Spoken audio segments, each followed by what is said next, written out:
Movie का start 1938 में एक बोर्डिंग स्कूल को दिखाते हुए होता है, जो कि एक खास किस्म का बोर्डिंग स्कूल था। लड़कियों की हेल्प की जाती थी उनकी हेल्थ रिकवर करने के लिए। और अब मूवी के स्टार्ट में हम मूवी की मेन कैरेक्टर शिजुको को देख रहे हैं और यहाँ हमें पता चला था कि शिजुको भी थोड़ी बीमार है, इसीलिए उसकी स्टेप मॉम ने उसे इस बोर्डिंग स्कूल में एडमिट करवा दिया था, जबकि खुद वो टोक्यो शिफ्ट होना चाह रही थी। यहाँ शिजुको अपने घर से जो कुछ भी लेकर आई थी, हॉस्टल की एक वर्कर उस सारे सामान को चेक कर रही थी। यही हमें पता चला था कि स्कूल के रूल्स एंड रेगुलेशंस बहुत ही ज्यादा सख्त हैं, जहाँ गर्ल्स को अपनी पर्सनल डायरी रखने की भी परमिशन नहीं है। शिजुको को अब पहनने के लिए एक यूनिफॉर्म दिया जाता है, जिसके बाद वो एक बेडरूम में जाती है। उस रूम में एक नहीं बल्कि बहुत से बेड्स थे और असल में सारी हॉस्टल के गर्ल्स यहाँ पर मिल के रहा करती थी। और अब शिजुको को यहाँ पर एक लड़की मिलती है जिसका नाम योन दियोक है। यहाँ पर प्रिंसिपल शिजुको को उसकी साथी लड़कियों से मिलवा रही थी, जबकि रात में उन सभी लड़कियों की नंबर वाइज अटेंडेंस हुआ करती थी और उसी टाइम उन सभी गर्ल्स को एक अजीब किस्म की टेबलेट दी जाती थी, शायद वो उनकी हेल्थ रिकवर करने के लिए थी। वो मेडिसिन लेने के बाद सभी गर्ल्स अपने बेड में चली गई थी, जबकि यहाँ शिजुको को उठाने के लिए एक लड़की आई थी। वो लड़की शिजुको को लेकर अपने ग्रुप के पास जाती है, जहाँ असल में वो सभी लड़कियाँ शिजुको को सिर्फ बुली करना चाह रही थी। और उस दौरान हम देखते हैं कि शिजुको को कफ हो जाती है, जहाँ उसकी कफ में से ब्लड भी आ रहा था। ब्लड को देखकर वो सारी की सारी लड़कियाँ बहुत ज्यादा डर गई थी, क्योंकि उनको लग रहा था कि शिजुको को कोई ऐसी डिसीज है जो कि वायरल है और वो उन्हें भी लग सकती है। वो सारी लड़कियां शिजुको के साथ यही बातें कर रही थी, जिनसे शिजुको बहुत ज्यादा परेशान हो रही थी। और उस टाइम यहाँ पर योन दियोक आती है और वो उसे बचाकर वहाँ से ले जाती है। जबकि नेक्स्ट मॉर्निंग हम शिजुको को स्कूल की प्रिंसिपल के साथ देख रहे थे, जिन्होंने शिजुको को पीने के लिए फ्लावर टी दी थी। यहाँ प्रिंसिपल शिजुको को बता रही थी कि तुम्हें हर रोज एक इंजेक्शन दिया जाएगा, जिसकी हेल्प से तुम जल्द ही रिकवर कर जाओगी। और वो साथ ही ये भी बता रही थी कि जो लड़कियाँ जल्द से जल्द रिकवर हो जाएंगी उनको एक अपॉर्चुनिटी मिलेगी टोक्यो जाकर पढ़ने की। और टोक्यो का नाम सुनकर शिजुको बहुत ज्यादा एक्साइटेड हो चुकी थी, क्योंकि उसकी फैमिली, उसके फादर टोक्यो में रहते थे और वो भी अपने फादर के पास टोक्यो जाना चाहती थी। शिजुको जल्द से जल्द सेहतयाब होना चाहती थी, इसीलिए वो बहुत रेगुलरिटी से अपनी मेडिसिन ले रही थी और अपना मेडिकल कोर्स कंप्लीट कर रही थी। प्रिंसिपल ऑफिस से बाहर निकलने पर शिजुको को एक लड़की मिलती है। वो लड़की शिजुको को काफी अजीब बातें बताती है, जैसे वो शिजुको को बता रही थी कि तुमसे पहले भी एक शिजुको नाम की लड़की यहाँ पर आई थी, जो कि बिल्कुल तुम्हारी ही जैसी दिखती थी। वो कहती है कि क्या तुम जानती हो कि वो मेरी और योन दियोक की फ्रेंड थी। शिजुको को ये बात हैरान कर रही थी कि बिल्कुल उस जैसी लड़की और उसी नाम की कैसे हो सकती है।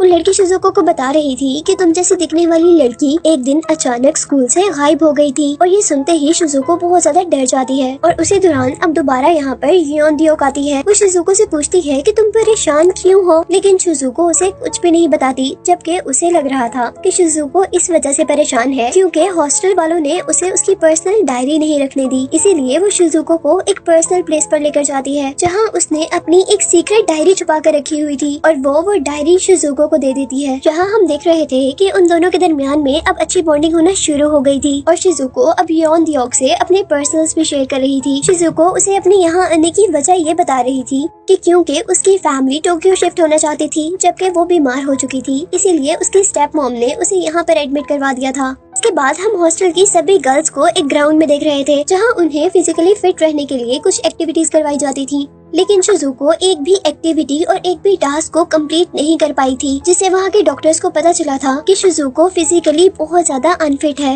इस सब के बाद हम उन सभी गर्ल्स को लंच रूम में देख रहे थे, जहाँ शिजुको उस लड़की के पास जाती है जो लड़की उसे प्रिंसिपल ऑफिस के बाहर मिली थी। शिजुको उस लड़की से पूछ रही थी कि क्या तुम मुझे पहली वाली शिजुको के बारे में कुछ बता सकती हो। और ये बात सुनते ही उस लड़की को पता नहीं क्या हो जाता है, वो शायद गुस्से में आ गई थी और वो उठकर अब शिजुको को मारने लगी थी।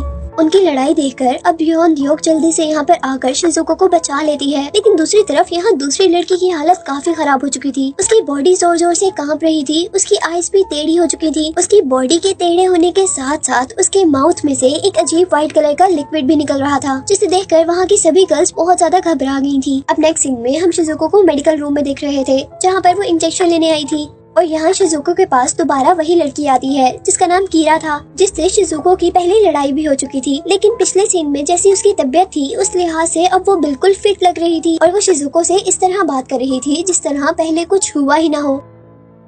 और इसके बाद हम शिजुको को येन दियोक के साथ देख रहे थे, जो कि अब उसकी फ्रेंड बन चुकी थी। येन दियोक शिजुको से उसकी कुछ विशेष पूछती है, जिसमें उसे कहती है कि मैं बीच देखना चाहती हूँ, और दूसरी विश वो ये बता रही थी कि वो अपने फादर के पास टोक्यो जाना चाहती थी। और उसकी बात सुनते हुए अब येन दियोक उसे स्कूल के बैक गेट से छुपकर एक पूल तक लेकर गई थी, जिसे देखकर शिजुको बहुत ज्यादा खुश हुई थी, क्योंकि वो पहली बार ऐसी किसी जगह पर आई थी। और यहाँ अब शिजुको येन दियोक से पूछ रही कि तुम मेरा इतना ख्याल क्यों रखती हो, और इस बात पर येन दियोक उसे कहती है कि तुम मुझे अच्छी लगती हो इसलिए। दोनों यहाँ पर बहुत मस्ती करते हैं और नेक्स्ट डे हम शिजुको को दोबारा मेडिकल रूम में देखते हैं, और यहाँ हमें पता चला था कि उसकी अपनी और येन दियोक का ख्याल रखने की वजह से वो फिजिकली बहुत ज्यादा फिट हो चुकी थी, और अब वो हर उस एक्टिविटी में भी फर्स्ट आया करती थी जो उन लड़कियों से फिट रहने के लिए करवाई जाती थी। और आज रिजल्ट डे में भी उसकी सबसे अच्छी परफॉर्मेंस थी, इसीलिए वो फर्स्ट आई थी। और अब फिजिकल क्लासेस के बाद जैसे ही वो लड़कियाँ फ्रेश अप होने के लिए वॉशरूम्स तक आती है, तो यहाँ शिजुको को अपने यूनिफॉर्म में एक मरा हुआ बर्ड नजर आया था, जिसका ब्लड उसके पूरे यूनिफॉर्म पर लगा हुआ था,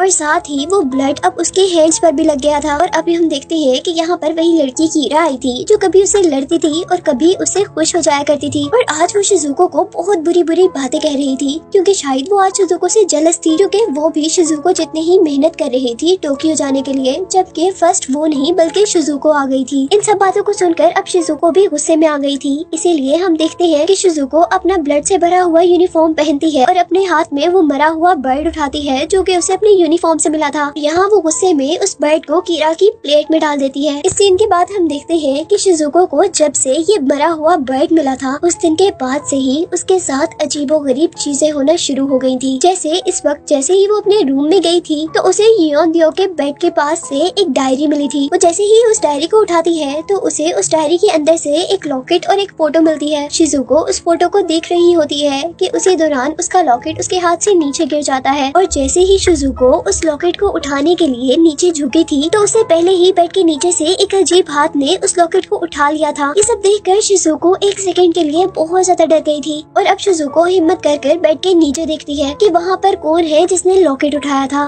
पर वहाँ पर उसे कोई भी नजर नहीं आता। लेकिन जैसे ही शिजुको अपने सामने बेड पर देखती है, तो वहाँ उसे उसकी क्लास फेलो बहुत ही बुरी हालत में नजर आई थी। ऐसा लग रहा था कि जैसे वो लड़की एक मॉन्स्टर में चेंज हो गई थी, क्योंकि उसकी पूरी आंखों में ब्लड उतर आया था। एक मिनट के लिए वो वहाँ से डरकर भाग गई थी, लेकिन जब वो दोबारा वहाँ पर वापस आती है, तो वहाँ पर उसे कोई लड़की नहीं नजर आई। और हैरानी की बात ये थी कि कुछ देर बाद शिजुको को पता चला था कि जिस लड़की का खौफनाक चेहरा उसने देखा था, वो लड़की अब स्कूल से गायब हो चुकी थी। और प्रिंसिपल कुछ देर बाद उन सब लड़कियों को बता रही थी कि असल में वो लड़की अपनी मॉम के साथ अपने घर वापस चली गई है। यहाँ शिजुको बहुत ज्यादा सस्पिशियस थी कि ये सब चीजें हो क्या रही हैं, और वो येन दियोक से डिस्कस भी करती है कि उसने उस लड़की को गायब होने से कुछ देर पहले बहुत ही अजीब और खौफनाक हालत में देखा था। पर यहाँ हम नोटिस करते हैं कि येन दियोक शिजुको की बात को ज्यादा सीरियसली नहीं ले रही थी, इसीलिए शिजुको अब ये सारी बातें मेडिकल रूम में कीरा को बताती है। यहाँ कीरा ने उसकी बातों को नोटिस करते हुए उसे मेडिकल रूम से बाहर एक अजीब जगह पर लेकर गई थी। वो शिजुको से पूछती है कि क्या तुमने उसे यहाँ पर देखा था। शिजुको कहती है कि नहीं, वो यहाँ नहीं थी, लेकिन फिर उसे वहाँ पर भी कोई जख्मी लड़की नजर आ रही थी। और अंदर जाने पर वो देखती है कि उस लड़की की बहुत ज्यादा बुरी हालत, जिसे देखकर वो जल्दी से वहाँ से बाहर निकल आई थी, लेकिन अब बाहर की हालत अंदर से ज्यादा बुरी थी।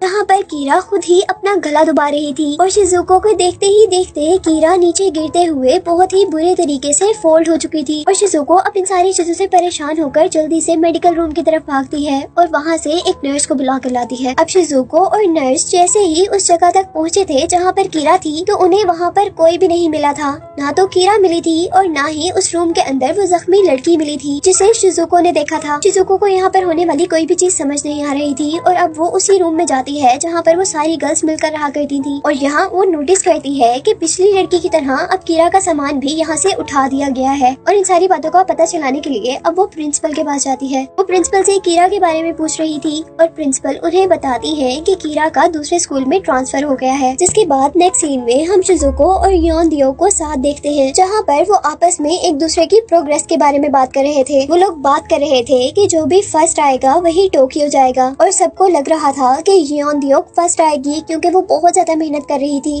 और यहाँ शिजुको उससे कहती है कि मैं भी तुम्हारे जितनी मेहनत करना चाहती हूँ क्योंकि मैं भी तुम्हारे साथ टोक्यो जाना चाहती हूँ। योनद्योक उसे कहती है कि इस काम के लिए तुम्हें फिजिकली फिट होना होगा। योनद्योक की बात सुनकर शिजुको बहुत ही ज्यादा जोश में उठती है और एक बहुत बड़ी जंप करती है योनद्योक को ये दिखाने के लिए कि अब वो फिजिकली फिट है, जिसे देखकर योनद्योक भी बहुत ज्यादा हैरान हो गई थी और वो उसे पूछ रही थी कि ये तुमने कैसे किया। पर शिजुको खुद भी ये बात नहीं जानती थी कि उसने ये सब कैसे कर लिया था। नेक्स्ट सीन में अब शिजुको योनद्योक से कह रही थी कि मुझे कुछ अजीब फील हो रहा है, मुझे ऐसा लग रहा है जैसे मेरे अंदर कोई आग लगी हुई है। वो योनद्योक से कह रही थी कि मैं बिल्कुल अच्छा फील नहीं कर रही, तुम प्लीज मेरी हेल्प करो ना ठीक होने में। यहाँ योनद्योक जल्दी से शिजुको का हाथ पकड़ लेती है, पर उसका हाथ पकड़ते ही योनद्योक को अपनी कुछ पुरानी बातें याद आई थी और इसीलिए वो शिजुको का हाथ छोड़कर वहाँ से भाग जाती है। नेक्स्ट सीन में शिजुको अब प्रिंसिपल के पास जाती है और वो उनसे कह रही थी कि उसे अब अपनी मेडिकेशन छोड़ देनी चाहिए क्योंकि वो बिल्कुल ठीक हो चुकी है। उसे ना तो कफ होती है और ना ही उसकी कफ में से ब्लड आता है और इवन वो अपने सारे फिजिकल टास्क भी बाकी लड़कियों से अच्छे और बहुत आसानी से कर लेती है। ये सब बातें सुनकर प्रिंसिपल भी खुश हो गई थी और वो उसकी बात मान लेती है और उससे कहती है कि अब ठीक है, तुम्हें और मेडिकेशन करने की जरूरत नहीं है। और कुछ दिन बाद हमें दिखाया जा रहा था कि आज सिलेक्शन डे था, जिस दिन किसी एक लड़की को सिलेक्ट कर टोक्यो भेजा जाना था। सब लोगों को लग रहा था कि या तो योनद्योक टोक्यो जाएगी या तो कीरा, लेकिन यहाँ सबकी सोच से ऑपोजिट ये हो गया था कि प्रिंसिपल ने शिजुको को टोक्यो जाने के लिए चुन लिया था। जिस बात को सुनते ही कीरा बहुत ज्यादा गुस्से में आ चुकी और इसी जल्दी में कीरा अब शिजुको से लड़ने लग गई थी और शिजुको भी अब उसकी चीजें बर्दाश्त करने वाली बिल्कुल नहीं थी। शिजुको को उसके बिहेवियर पर बहुत ज्यादा गुस्सा आया था और जैसे ही शिजुको गुस्से में शाउट करती है तो उस रूम में कांच की सारी चीजें टूट जाती है और यहाँ शिजुको ने अपनी पावर्स का यूज करते हुए एक ही हाथ से पर उठा लिया था। शिजुको ने उसका गला तब तक पकड़ कर रखा था जब तक वो बेहोश नहीं हो गई थी और इस सब के बाद शिजुको एकदम से ये सारी चीजें छोड़ देती है और जैसे अब वो होश में आई थी और जैसे ही उसे होश आया था तो उसे कुछ भी याद नहीं था कि उसने क्या किया है। उसे ये भी याद नहीं था कि उसके साथ हो क्या रहा है। जहाँ जल्दी से योनद्योक उसके पास आई थी, वो उससे पूछती है कि तुम्हें क्या हो गया है, लेकिन शिजुको के पास कोई भी जवाब नहीं था। वो कहती है कि मुझे नहीं पता कि मुझे क्या हो रहा है। यहाँ हम देखते हैं कि लड़ाई की वजह से उसके दोनों हाथ जख्मी थे, उसके हाथ में बहुत सारा कांच, पर उसे बिल्कुल भी दर्द फील नहीं हो रहा था। और यहाँ अब दोबारा योनद्योक को कुछ पुरानी बातें याद आई थी। यहाँ योनद्योक ने भी जैसे अपने हवास खो दिए थे। वो शिजुको को झंझोड़ कर उससे पूछ रही थी कि तुम कौन हो और यहाँ क्या करने आई हो। शिजुको को ये सब अजीब लग रहा था, लेकिन तभी वहाँ पर नर्स आती है और वो योनद्योक को वहाँ से पकड़ कर ले जाती है। नर्स ने योनद्योक को अब बेहोश कर दिया था कि शिजुको योनद्योक की वो डायरी निकालती है जिसे उसने पहले योनद्योक के बेड के नीचे देखा था। वो डायरी का पहला पेज पढ़ रही थी जहाँ पर पहला पूरा पेज उसी के नाम से फिल था, यानी शिजुको के नाम से, और कुछ पेजेस पलटने पर अब उसे डायरी में लिखा हुआ मिल रहा था कि ये वाली शिजुको बिल्कुल वैसी ही है जैसी पहले वाली शिजुको थी। इवन उनके फेसेस भी मैच करते हैं। और अब उसी डायरी से शिजुको को एक सीक्रेट रूम और सीक्रेट बॉक्स के बारे में पता चला था। मैं योनद्योक अपनी पर्सनल चीजें छुपाया करती थी। शिजुको अब उस रूम में जाकर जैसे ही उस बॉक्स को खोलती है तो उस बॉक्स में से उसे एक फोटो मिली थी और वो फोटो शिजुको को ऐसी लग रही थी जैसे वो उसी की फोटो हो। और उसी दौरान हम देखते हैं कि यहाँ पर योनद्योक भी आ चुकी थी और अब योनद्योक उसे पुरानी बातें बताने लगी थी, यानी पुरानी शिजुको के बारे में। और यहीं से हमें मूवी के पास्ट के सीन पता चल रहे थे। मूवी फ्लैशबैक में जाती है और हमें दिखाया जा रहा था कि योनद्योक और ओल्ड शिजुका इस रूम में खेल रहे थे और उसी दौरान उनसे खेलते खेलते एक फ्लावर वास टूट गया था, जिसकी वजह से शिजुको के हाथ में वो बहुत सारा कांच चला गया था। और यहाँ ओल्ड शिजुको को बिल्कुल भी पेन फील नहीं होता, इतने सारे कांच लगने के बावजूद। जैसे हमने पिछले सीन में देखा था कि न्यू शिजुको को भी बिल्कुल भी पेन नहीं फील हो रहा था। और अब पास्ट में ही योनद्योक के देखते ही देखते वो ओल्ड शिजुको बहुत अच्छी तरह से मुड़ने लगी थी, जिसे देख के ही योनद्योक डर गई थी और वो वहाँ से भाग गई थी। पर ओल्ड शिजुको ने यहाँ उसका पाँव पकड़ लिया था, जिससे योनद्योक एक मिनट के लिए डर गई थी और वो अपने आप को बचाने के लिए वहाँ रखे एक बॉक्स से शिजुको पर अटैक कर देती है। के बाद वो जल्दी से मेडिकल रूम की तरफ भागी थी और एक नर्स को लेकर यहाँ तक पहुँची थी, लेकिन उनके आने से पहले ही ओल्ड शिजुको वहाँ से गायब हो चुकी थी। यानी उस दिन के बाद से वो पुराने वाली शिजुको गायब हो चुकी थी और उस दिन से योनद्योक बहुत ज्यादा परेशान थी। और अब यहाँ से मूवी दोबारा प्रेजेंट सीन्स में शिफ्ट हुई थी, जहाँ शिजुको उसकी सारी बातें सुनकर उसे छुपकर प्रिंसिपल रूम में लेकर जाती है और वो लोग यहाँ पर छुपकर कुछ छानबीन करना शुरू करते हैं। और उनके इसी काम के दौरान हम देखते हैं कि वहाँ पर प्रिंसिपल भी आ जाती है और यहाँ उनके साथ एक मिलिट्री ऑफिसर भी था। वो दोनों उन दोनों की बातें सुनने के लिए उसी ऑफिस में छुप जाती है, जबकि शिजुको इस चीज पर भी नजर रख रही थी कि प्रिंसिपल अपनी कीज कहाँ छुपा रही है। यहाँ पर प्रिंसिपल और मिलिट्री ऑफिसर की बातों से उन दोनों को लग रहा था कि यहाँ जरूर कुछ गड़बड़ है और प्रिंसिपल के जाने के बाद वो दोनों यहाँ से उनकी कीज चुरा लेती हैं। वो लोग जल्दी से कबर्ड खोलकर वहाँ से एक फाइल निकालती हैं, जिसे पढ़ने पर उन पर मूवी का सबसे बड़ा सच रिवील हुआ था। फाइल एक एक्सपेरिमेंट के बारे में थी जो यहाँ पर रहने वाली लड़कियों के ऊपर किए जाते थे। फाइल के एंड पर शिजुको देखती है कि उस एक्सपेरिमेंट के रिजल्ट और चेंजेस भी लिखे हुए थे जो कि एक्सपेरिमेंट करने के बाद लड़कियों के अंदर हुआ करते थे। और उन रिजल्ट्स में एक रिजल्ट ये भी था कि उनके एक्सपेरिमेंट के बाद लड़कियां बहुत ज्यादा पावरफुल हो जाया करती थी, जिसके बाद उन्हें किसी भी किस्म का पेन फील नहीं हुआ करता था, जैसा आजकल शिजुको के साथ हो रहा था। इन्हीं सब चीजों को देखते देखते गलती से उन दोनों से एक प्रोजेक्टर ऑन हो जाता है, जिस प्रोजेक्टर से उन पर प्रिंसिपल का ये सच जाहिर हुआ था कि वो असल में एक प्रिंसिपल नहीं है, बल्कि वही तो डॉक्टर है जो कि ये सारे एक्सपेरिमेंट मिलिट्री की परमिशन से कर रही है। असल में ये एक्सपेरिमेंट मिलिट्री ही करवा रही है लड़कियों को स्ट्रॉन्ग बनाने के लिए। उसी प्रोजेक्टर से उन्हें ये भी पता चल रहा था कि प्रिंसिपल आज तक अपने मकसद में पूरी नहीं उतर पाई। और इन्हीं बातों के दौरान में उन्हें प्रिंसिपल ऑफिस के बाहर से एक लड़की जिसका नाम क्लारा है उसकी आवाज आती है। वो जैसे ही प्रिंसिपल ऑफिस से बाहर जाती है तो क्लारा एक ट्री पर थी और उनके बाहर जाते ही उसने ट्री से जंप कर दिया था। जबकि उसी दौरान वहाँ पर स्कूल की एक नर्स आ जाती है।